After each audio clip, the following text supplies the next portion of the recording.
Hi, I'm Jamie. This is Dead Dodge Garage, and this isn't one. Danger, Will Robinson. Danger! I can already see the comments, so I just want to say, I have done videos on Fords before.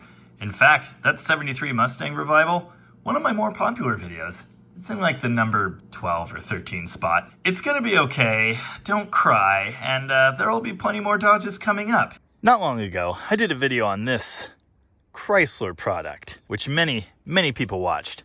Thanks for that, by the way. There will be a follow-up. In that video, I compared this thing to Ford's Fox body.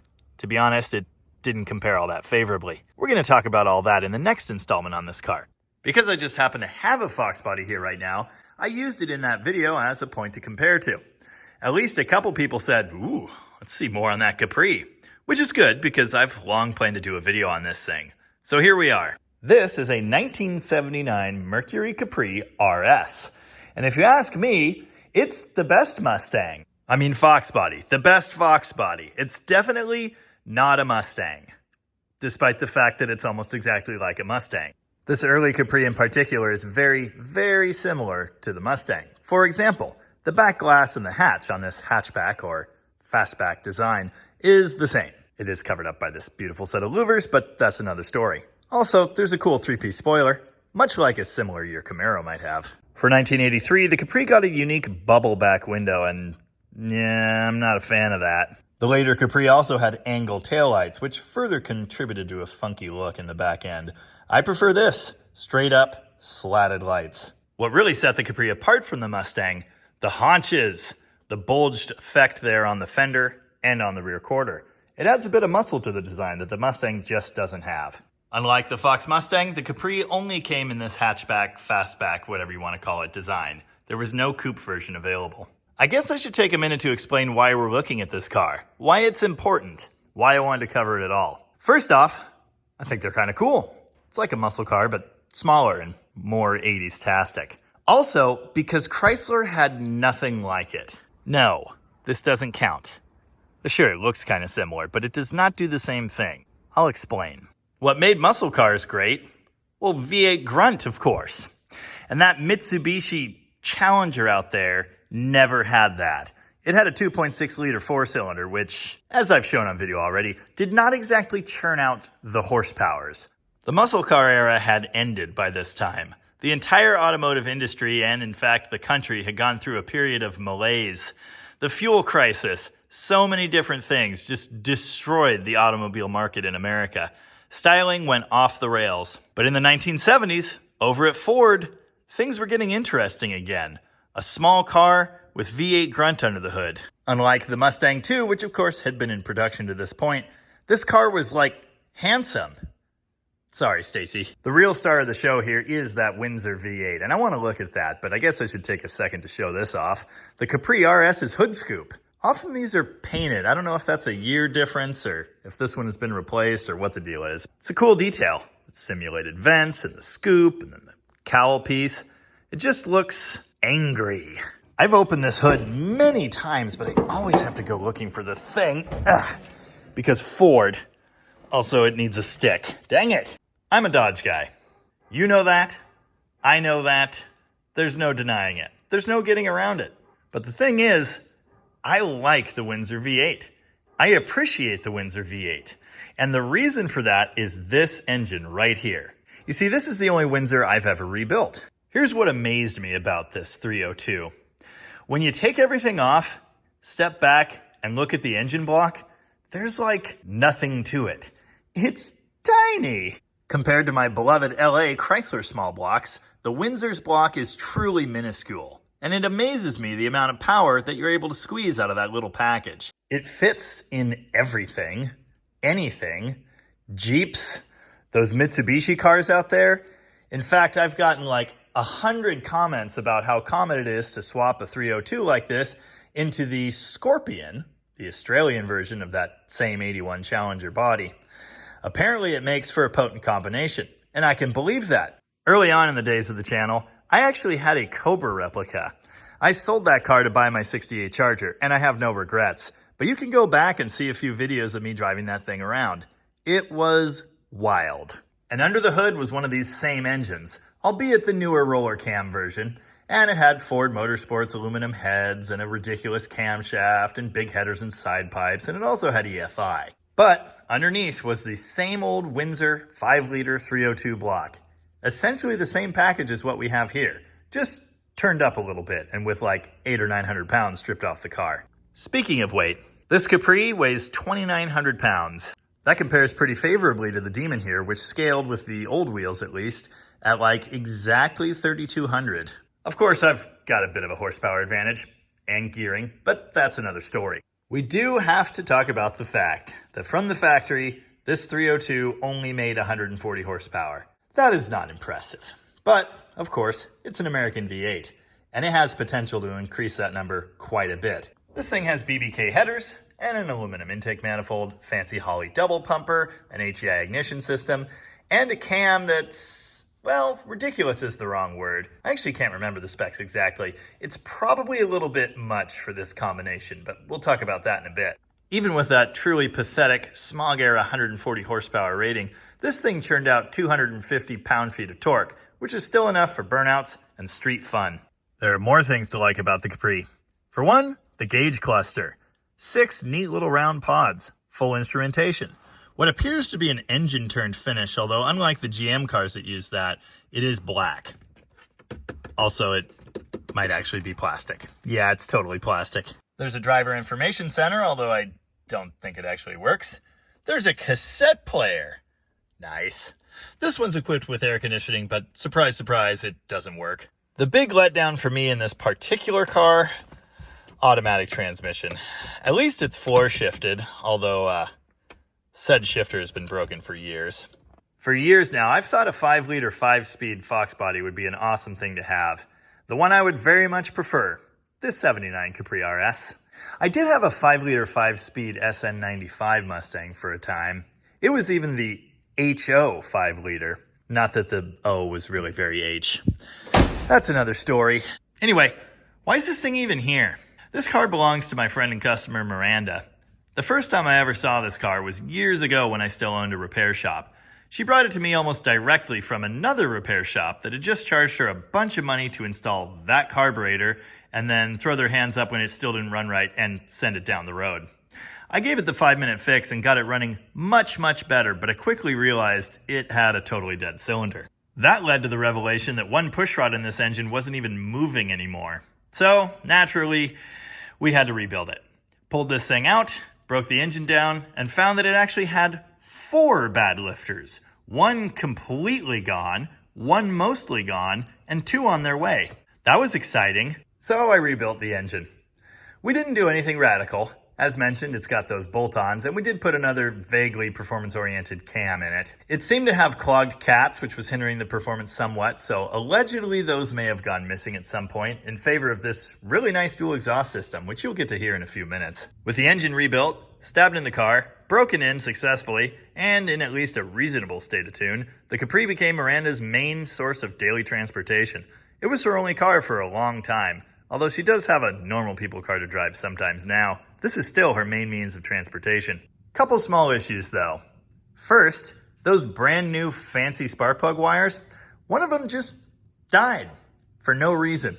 She brought me the car recently because it just wasn't quite running right, and I found that this wire that went to cylinder 2, sure, it's gotta be cylinder 2. Ford numbers their cylinders weird. Anyway, that wire was just dead. So I threw on this used one off of a Magnum that's sitting on the floor over there. Looked at the plug, decided it was probably fine, cleaned it off, reinstalled it, and what do you know, it runs on 8 cylinders again. This car does have a bit of an attitude. I've been through 4 or 5 different rounds of tuning it. I'll get it to a point that it's reasonable, seems to run pretty well, and it'll burn a tire. And then another several hundred, couple thousand miles down the road, it'll be running a little bit rough again. Obviously the miss issue was what was happening this time, but I've retuned that carburetor, adjusted the timing. I've done many things, and still, it's just a little funky. So we're going to go through another round of that today. We're going to check timing numbers on this, make sure I've got the mixtures right. It can't be far off, given the number of times I have screwed with this thing. It's due for an oil change. So we'll be slapping in some Kendall GT1 Competition high zinc engine oil and a new Wix filter. I know I mentioned the air conditioning doesn't work. Getting that functioning again, it's definitely on the wish list. Certainly not happening today. I'm far from an air conditioning expert. There is a minor issue down here under the battery. That minor issue is rust because battery acid. I'm not going to fix that today. I'm not even going to look at that today. But hey, if you're looking to buy a Fox body Mustang, maybe check the passenger side frame rail.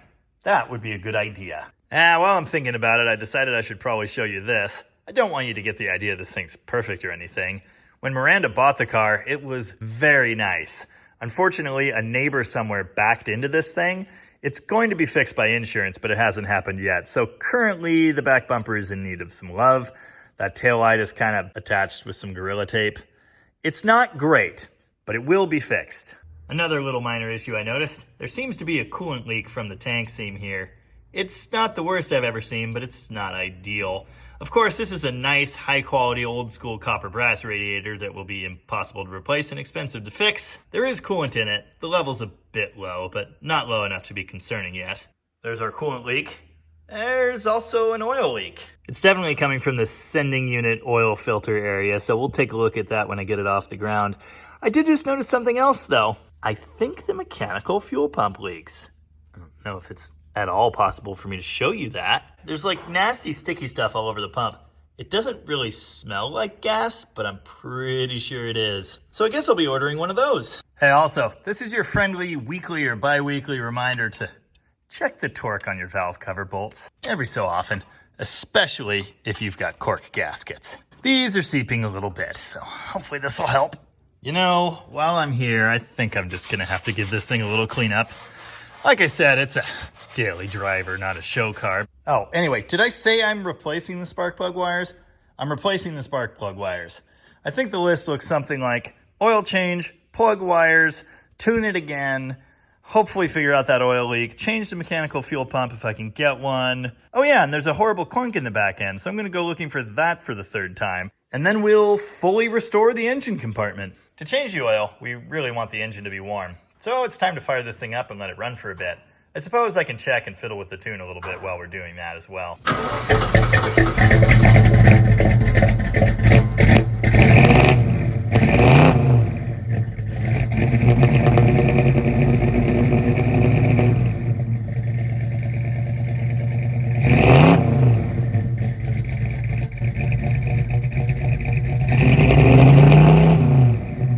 I didn't realize at all that this thing was cold starting horribly rich and the choke wasn't opening fast enough until I was like done with the car.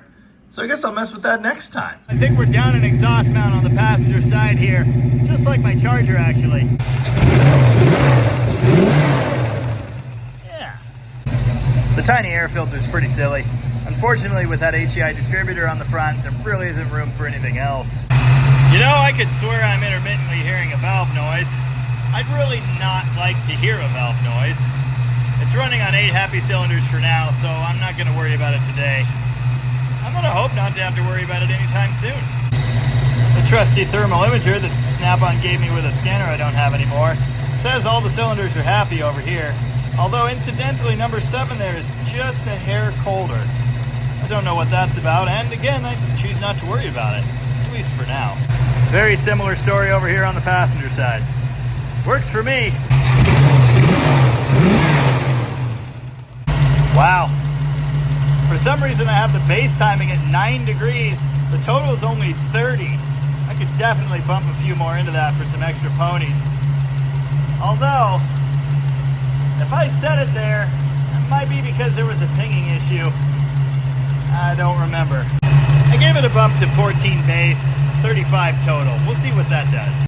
I want to show you that clunk in the rear end I was talking about. It's very noticeable. It's like bad. It sounds like the rear end's falling out. I've gone looking for that noise multiple times and I've never seen any bushings that are bad enough to cause it. We'll take another look today and see if we can't get to the bottom of that. I mentioned I used to have a 5-liter 5-speed Mustang. I also had a second SN95, a V6 car, and both of them made a similar banging noise in a similar area. So I kind of think that's just what these Fords are like, but I'd really like to fix it on this. I've heard stories of these things twisting. So much torque it twisted the chassis off the line or whatever. But I gotta tell you, this unibody is actually pretty stout. I just jacked this thing up on the lift without realizing that for some reason there was like a 3-thread difference between these two pads. Instead of twisting to touch that one, it just floated off it by like almost the entire difference. I really do like the lines on this car. I also like centerline wheels, so that helps the look. Aw, it's still an American car living in the Pacific Northwest. There's a good bit of oil back here. Not entirely sure why yet. I know why there's oil over here. Dipstick tube. Apparently that is a common problem.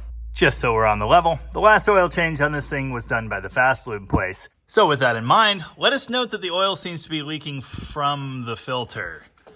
Yeah. Nice job, guys.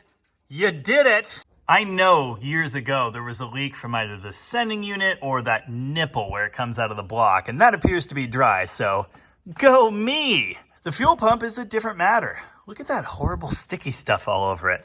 I'm sure that's nasty stale fuel. It has to be. It doesn't smell like anything though. This is my least favorite thing about the car. And not only because I'd much rather have a manual, but because it just kind of isn't great. This is Ford's teeny tiny C4 automatic. It works, and it fits in small applications like this, but it just isn't nice at all. The biggest issue with this thing is it seriously bangs into gear, reverse or forward. Doesn't matter. I suppose that could be a vacuum modulator issue, although let it be known, that looks brand new, and I'm pretty sure this whole transmission was rebuilt not so many miles ago. Whoa, what the heck happened there? Something like stabbed this thing in the floor. Oh, also this transmission leaks from everywhere, but that's kind of par for the course, I suppose. There's the hole the 5-speed shifter is supposed to be sticking through. Anyway, now I'm back here looking for the clunk. Again. One might imagine it would be easy to find. You see, this is a multi-link suspension. I believe it's a 4-link, 2 lowers and 2 uppers, and then of course it's suspended on a coil spring instead of a leaf spring. This general rear suspension design has been used in many vehicles over the years, and of course that includes Fords from this time. The links are mounted to rubber bushings on both ends, and so you would imagine a horrible clunk sound would be emanating from one of those bushings being worn out, allowing the entire link to move back to front, up and down, whatever. It's obvious that these rubber bushings are aged, they're worn, they're kind of cracked up. Generally, in an instance where there's a horrible clunky noise like this, I would expect to see some kind of metal-on-metal contact, some kind of damage, some rust trail, a mark, anything. I have never found anything like that on this car. There's just nothing obvious explaining the noise. However, these bushings are definitely worn, and it turns out I can actually move the link arm on the bushing. It's no longer firmly planted in its home. So maybe that's it. Maybe it's just this whole arm shifting around. The noise seems to come from this area. I thought maybe coil shifting around, but again, there's no mark indicating it has done that, and it is mounted on rubber. I thought shock or shock bushing or something like that, but same story. I found it! It's in this top link over on this side. As you can see, the bushing on that has moved as well, but remember I was saying something about a rust trail? Look in that opening. See the orange powder? See the inner sleeve moving? There you go. There's actually a rust trail under the head of the bolt as well. So I'm going to tighten that bolt down and hopefully that will stop the noise. I don't know that it will. Long term, this thing needs every single suspension bushing replaced. I've never done that on a Ford, or Mercury, or whatever this is, and I can't say I'm excited about the prospect. Apparently Ford was already using metric hardware in 1979. I got a couple turns on that bolt. It was not loose. I'm just hoping that reefing it down closes that socket, squishes on that sleeve in the middle again, and keeps it from knocking around. This thing just needs all new bushings. That ain't happening today. Well, this is interesting. This isn't a rust repair. The floor has been cracked and welded back together. The Demon actually has a very similar issue, because race car. Those seat brackets are supposed to look like this. They're just spot welded in place. Okay, I probably could have thought to test the vacuum modulator on this thing literally years ago. It's shot. Nice. That does help to explain the whole banging into gear thing. Nasty old oil. These engines actually have 2 drain plugs. There's an extra forward sump area right here. There's the plug for that, if you can even see it. In this car, it's pretty much impossible to take out. So it's entirely possible a half quart of oil is gonna end up stuck right there. I'll see what I can do though. Did you know the ducks at the park are free? Yeah, you can just take them home. Fast lube! All right, I did drain the little front sump. So now I'm ready to slap on a new filter and fill this thing up with some fresh oil. Okay, engine's all full of oil and should be ready to start. In theory, but I decided to do the plug wires real quick, so I ripped them off of there. I did take the liberty of labeling every position on the distributor cap, and the reason I did that is because it's a Ford, so the order is goofy. If it was anything else, I've got that order memorized, but in this case, I don't want to mess it up, and I also don't want to have to go and Google a diagram, so I just labeled the cap. Also, for the record, I did pop the cap off and check the terminals underneath and the rotor. Everything looks really good in there, so I'm leaving them alone. Minor boo-boo. I got a set of wires for an HEI Chevy. I thought that would be clever. But there are 4 short ones. I can only use 2 or maybe barely 3 of them. So I guess I'll just get the normal Windsor set. The factory Ford setup has the big cap. It's just shorter. Same type of terminal, so I'm sure that'll work just fine. But with that, I've got the wrong wires, no fuel pump, and no vacuum modulator. So I guess this project's dead in the water till tomorrow. Unless I want to start cleaning, which, yeah, I don't. It's the next day, and I have plug wires. Well, that's a nice start. Plugs wired. Nice. Ooh, this is gonna be nice-ish. Wow, it's cleaner. It's not amazing, and I'm bored, but it's certainly better. There's no denying that. Needs a better air cleaner, and the valve covers deserve a refinish. The compressor's embarrassing. Anyway, it's improved, and we're gonna leave it at that. Well, I had a long day of doing Challenger stuff, which you'll have seen by now because this took so long. Anyway, I guess I'll get back to this on Monday or something. It's days later, and the Capri is still here. I did get some shiny new parts in boxes, so that's the good news. Keep time traveling. It's 4.5 hours later now. It's kind of becoming a problem. Transmission modulator. This is essentially a load sensing element that helps your transmission have at least half of a clue of how hard it should be shifting. With that diaphragm in there torn, not only was this thing a vacuum leak and also possibly pulling transmission fluid into the engine, it definitely didn't shift correctly. This thing always banged into gear, and I'm hoping that will magically be fixed. Of course, I don't know anything about C4 transmissions, so I could be totally wrong. Anyway, the new one's installed. It's held down by a bracket, which is held down by 1 bolt up here. So it's just that bolt, the vacuum line, and then dropping the old one out and covering yourself and the entire floor in transmission fluid. Pro tip. There's a little rod which came out in the old one and I needed to transfer into the new one. Of course, I hadn't done that, so I had to pull the modulator back out, resulting in getting fluid even more everywhere and all over myself. Oh, also, I don't want to talk about the color or the smell of this fluid. And now I'm going to swap out this mechanical fuel pump because I don't trust it. This is definitely more easily done from underneath because the AC and the power steering are right in the way. It would be really difficult to do from above, actually. It's 1 clamped line, 1 threaded line, cover yourself in gasoline, and then 2 9/16 hex bolts. Take it out, scrape the gasket surface, install the new one, good to go. I almost didn't do the cover myself in gas part, but then I did. Yeah, kind of leaks from everywhere. It's a real Carter, made in America, so that's unfortunate. But it's garbage. Fuel pumped. I think that means I'm done, unless I'm forgetting something. As it turns out, I was forgetting several somethings, which, if you know me at all, yeah, seems right. Said somethings did not make it into the video, so whatever. Started it. Have to add fluid to the transmission. It's massively low now, and the flare started leaking after a minute, so I had to reef that tight. Now, hopefully all the gas stays in the fuel system. Fluid added. Transmission equally dumb. Yeah, it's not ideal. Also, I still hear that noise in the back. I don't think it's any better. So basically, what I'm saying is this was mostly a waste of time.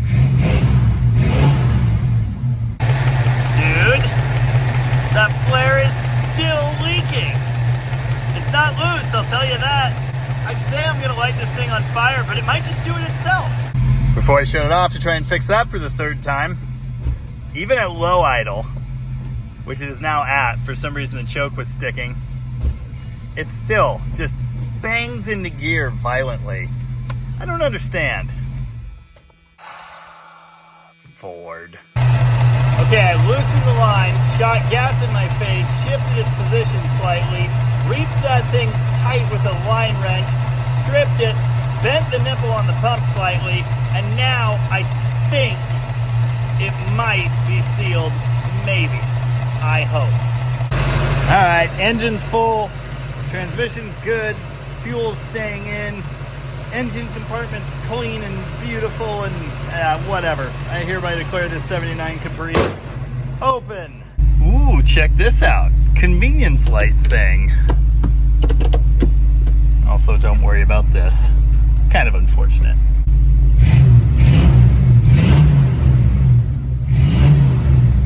Sounds pretty good.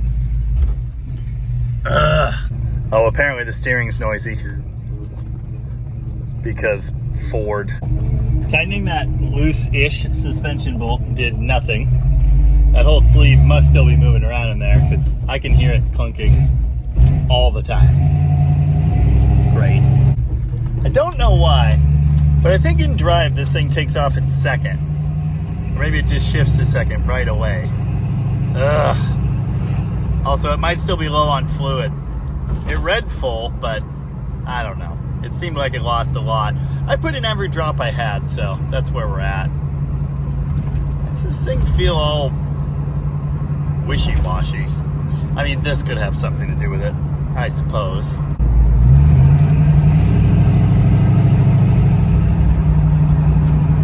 Unlimited power? That's still second gear. Why are you like this? First gear. Not bad. Not bad. Also, I hear an exhaust leak. Yeah, it just flares up between gears now. So I gotta get home, check the fluid, and then be disappointed because, again, I don't have any more. I gotta tell you, I'm not mega impressed, which is really unfortunate. I want to be. I want to like this car. I really do. But I'm having a hard time with that. All right, 1 point to the good. It sounds pretty great.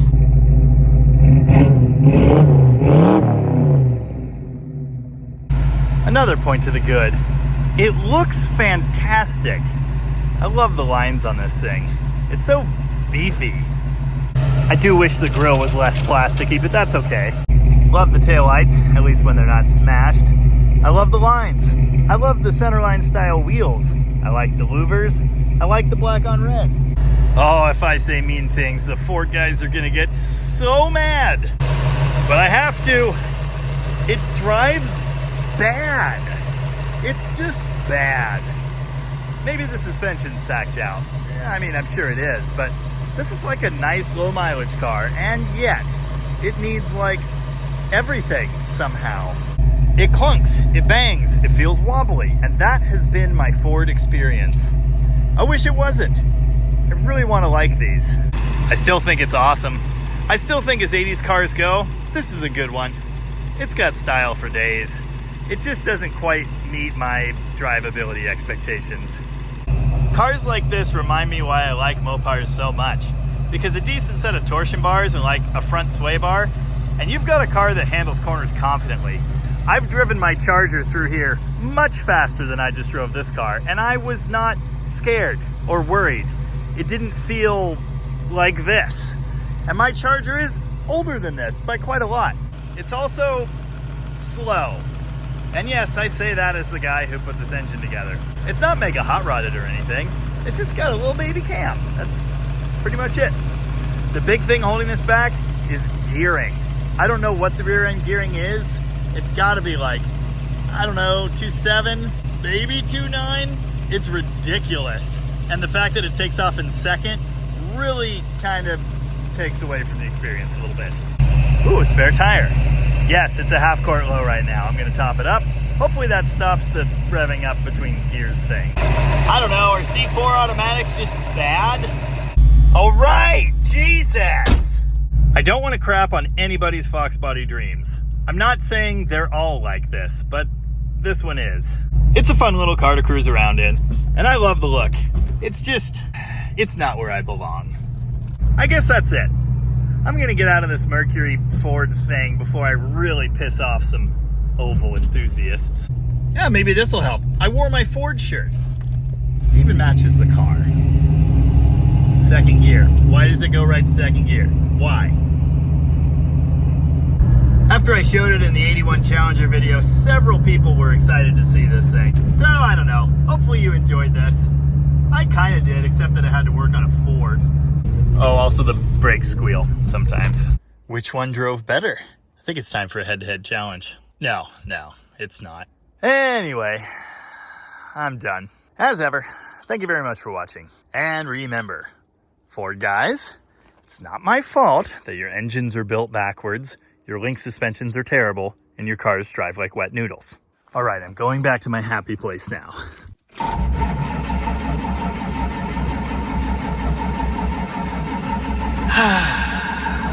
Yeah, that seems right.